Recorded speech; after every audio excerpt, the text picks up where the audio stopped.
నమస్తే అమ్మా. నమస్తే అమ్మా. అమ్మ, రథసప్తమి రోజు జిల్లెడాకు మీద రేగుపళ్ళు పెట్టి స్నానాలు చేయాలి అంటారు. పిల్లలు పెద్దలు అందరూ చేయొచ్చా? అసలు ఎందుకు చేయాలి?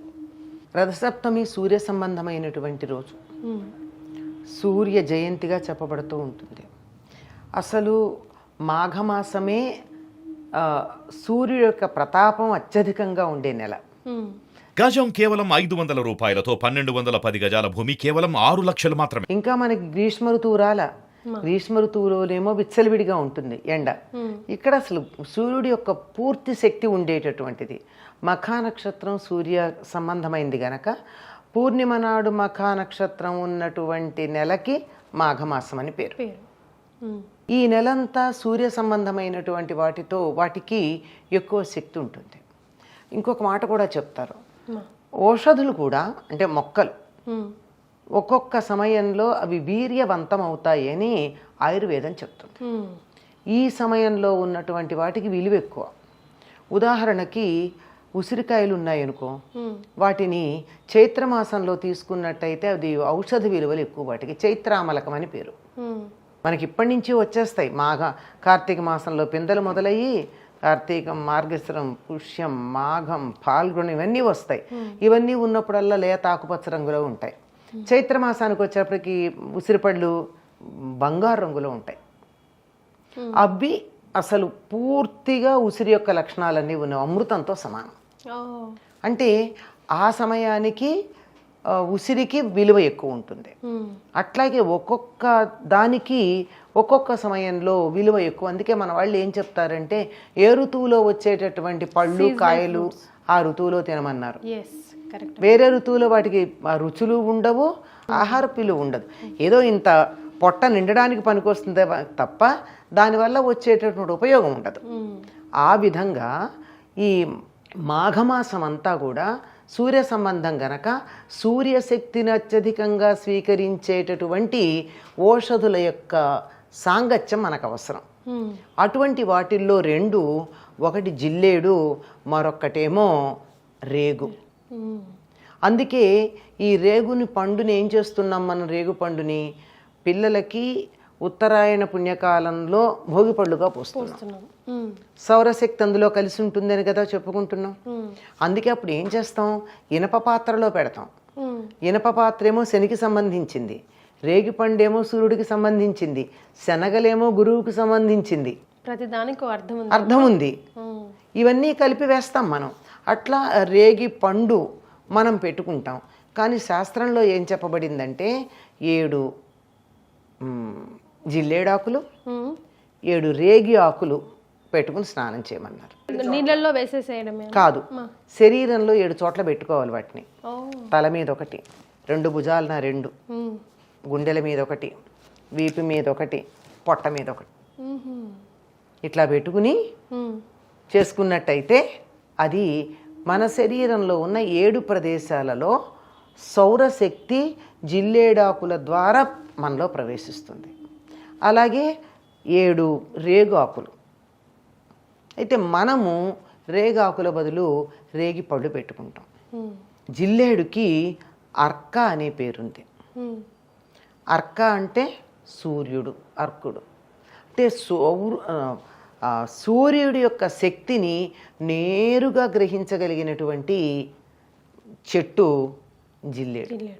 అందువల్ల సౌరశక్తి మనలో ప్రవేశించాలంటే జిల్లేడుతో ప్రమేయం ఉండాలి. కానీ జిల్లేడుతో మనం ప్రమేయం పెట్టుకోం. ఎందుకంటే జిల్లేడు ఇంట్లో పెంచితే మంచిది కాదు అంటాం.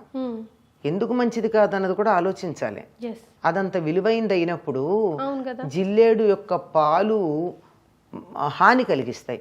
పిల్లలు పొరపాటున అట్లా వెళ్ళి ఆకు తెంపారనుకో, ఆకులో నుంచి సొన లాంటిది వస్తుంది. దాని మొదళ్లలోంచి కాడ కానీ ఆకు మొదలు కానీ తీస్తే పాలు వస్తాయి. అవి ఇబ్బంది కలిగిస్తాయి అని. కానీ ఆ పాలు ఎంత విలువైనవి! ఆయుర్వేదంలో పిండ తైలం లాంటివన్నీ తయారు చేసేసి దాంట్లోనే, జిల్లేడు పాలతోనే. చాలా అద్భుతమైనటువంటిది. అసలు జిల్లేడు పాలు ఎంత ఖరీదో చెప్పలేం. మరి అట్లాంటిది ఇంట్లో పెట్టుకున్నట్టయితే పిల్లలకి హాని కలిగిస్తాయి. ఒంటి మీద పడితే కూడా ఇబ్బంది కలుగుతుంది, కళ్ళల్లో పడితే కంటికి హాని కలుగుతుంది. అంటే చేతికి కలిగినట్టే, చర్మానికి కలిగినట్టే, కంటికి కూడా కలిగితే గుడ్డితనం వచ్చే అవకాశం ఉంది. అందువల్ల ఇండ్లల్లో ఉంచద్దన్నారు కానీ అది చాలా పరమ పవిత్రమైంది. పైగా శివుడికి చాలా ప్రీతిపాత్రం జిల్లేడు పూలతో. వినాయకుడికి కూడా జిల్లేడు పూలు కానీ జిల్లేడు ఆకులు కానీ చాలా ఇష్టం. ఎందుకంటే సౌరశక్తి, సూర్య సంబంధమైనటువంటి శక్తి నేరుగా వచ్చేటటువంటిది.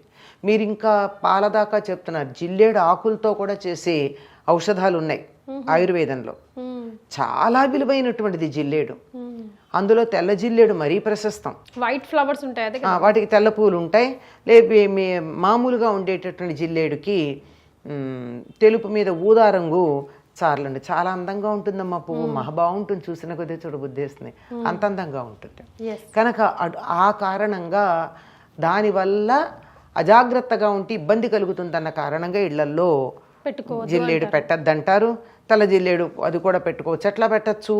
ఇంటికి ఒక ప్రహరీ గోడ ఉంటే ప్రహరీ గోడ బయట పెట్టుకోవచ్చు, కాంపౌండ్ లోపల. అంటే ప్రతిదానికి ఒక ఎగ్జంప్షన్ తెచ్చేసుకుంటాం మనం, మనకు కావాల్సింది చేసుకోవడానికి.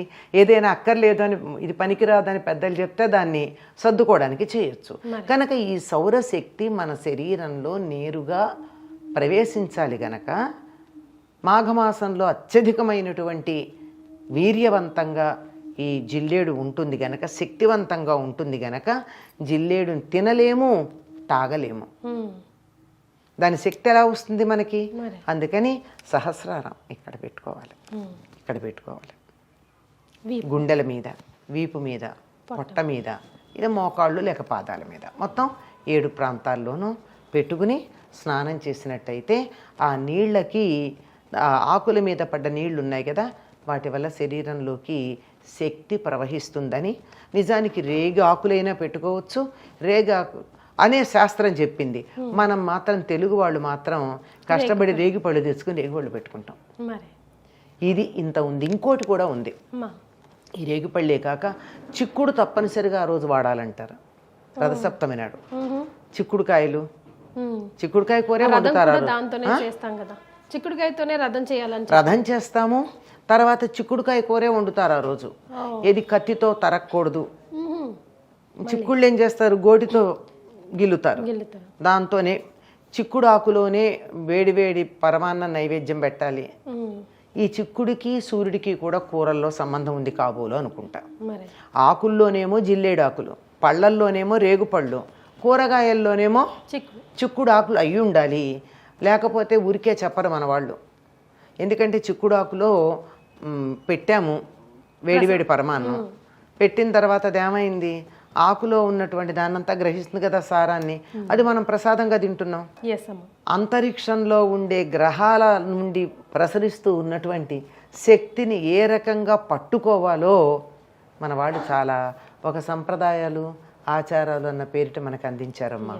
సౌరశక్తి అందుకునేటటువంటి అద్భుతమైనటువంటి కార్యక్రమం. చిన్నపిల్లలు, పెద్దవాళ్ళు అందరూ చేయాలమ్మా. ఇంకొక మాట ఇక్కడ, రేగుపళ్ళల దిష్టి తీసి పోసేస్తే పిల్లలకి సంవత్సరం పాటు దిష్టి ఉండదన్నాం.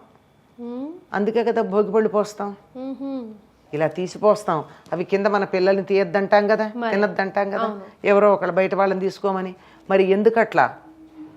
దృష్టి దోషం ఉండదని. మరి పెద్దవాళ్ళకి ఎవరు భోగిపళ్ళు పోయారుగా, అజ్జత నెత్తిని పెట్టుకుని పోసుకోండి. మనకి మనమే పోసుకోవడం అనుకో ఒక రకంగా. చాలా సంతోషం అమ్మా, ధన్యవాదాలు.